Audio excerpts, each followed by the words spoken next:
It's a great time to be a video game fan, and that applies to any gamer. Xbox, PlayStation, Nintendo, PC, etc. 2018 and even 2017 have seen a plethora of new releases that many have burned through their wallets for, including Breath of the Wild, Super Mario Odyssey, Splatoon 2, ARMS, Xenoblade, Kirby, and even the recent Octopath Traveler. But wait, those were just the Switch games. There's so many more on other platforms that I would be here for a good while trying to list them all off. But the year is only halfway through. So today, I will be discussing my wish list for the games I'm most excited for in 2018. I may not get them all on release due to time and money, except for the last two. You might have to wait till the end of the video to see those. But I will eventually get all of these games. First up, Spider-Man. Pretty self-explanatory. I mean, we've seen it for 3 E3s in a row now, so it's finally coming out and I can't wait. It'll be a must-have for PS4 owners, so it's obvious that a Marvel fan like me would love to get his hands on the newest full-feature Spider-Man game published by the respectable Sony and developed by Insomniac Games. Next is 2 remaster collections, Spyro and Shenmue. Both of these collections are gonna be must-haves as well for people who love the originals or have never played them before. Personally, I played a little bit of Spyro as a child, but I never played Shenmue, so this collection is going to be an obvious good start to the series for me, and it's good in general for anyone interested in Shenmue 3 who wants to know or remember the story before it's released. Next is a couple of Square Enix titles. I love Square and want to support and play as many of their new releases as possible, so Dragon Quest XI and Shadow of the Tomb Raider pretty much fill that gap for me, both of them releasing in September. I have never played a Dragon Quest game before, but 11 looks really fun and gives me good vibes on how I think I'll enjoy it. So I will be getting it this year, but maybe not on release. Same with Shadow of the Tomb Raider, since I loved Rise of the Tomb Raider, and this just looks like another fantastic game in the series coming from Crystal Dynamics. Next is a shooter duo that everyone talks about every year, Battlefield 5 and Black Ops 4.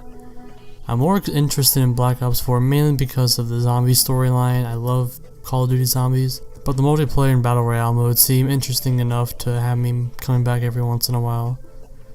Battlefield 5 is similar, except it has a campaign. These 2 games are on the lower end of my excited tier list, so we'll have to see when reviews come out if it's a good investment. Not a game that I'll be purchasing immediately, but Red Dead Redemption 2 looks great and a good sequel to the original. My friend and roommate will be getting it, so I'll be able to watch him play it and get his thoughts before buying it myself. Valkyrie Chronicles has always caught my eye, but deep down I know I suck at strategy games. I can't even play Fire Emblem properly without screwing up and dying a lot, so Valkyrie Chronicles 4 looks like a completely different case of me just straight up sucking. I'll have to see. The remaster of the first exists, so I'll give it a try. I've never played a Disgaea game, so Disgaea 1 Complete on the Switch looks pretty neat. I'll give it a shot. I'm very particular about which LEGO games I buy, but LEGO DC Villains looks like a mix of 2 great things I love, LEGOs and DC Villains. I also love Reverse Flash, so I hope he has a prominent role in the game. I might wait for a price drop on this game because, just in my opinion, I don't think LEGO games are worth $60 individually, unless it's a collection like the Star Wars trilogies or a collection of 2 games like The Incredibles was.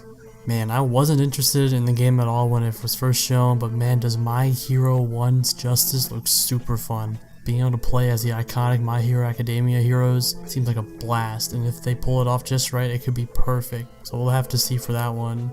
Pokemon Let's Go, Pikachu, and Eevee looks alright. It's not the 8th gen, so I'm not that interested, but it'll be cool playing Pokemon on a home console, so I'll have to think about it. And the multiplayer aspect is also fairly interesting, but I probably won't be around that many people to play it around locally. Now, for the games, I'm on the fence about getting it all, depending on how they shape up for release. Hitman 2 is a successor to the first, obviously, but I'm worried about Warner Bros. Being the new publisher and adding a crap ton of microtransactions and ruin the game like they did with Shadow of War, especially your loot box microtransactions.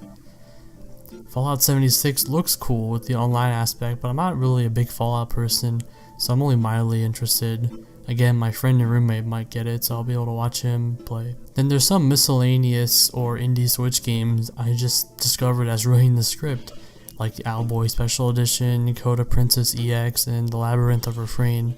Lastly, for the games I am 100% buying day one, firstly is Tales of Vesperia Definitive Edition.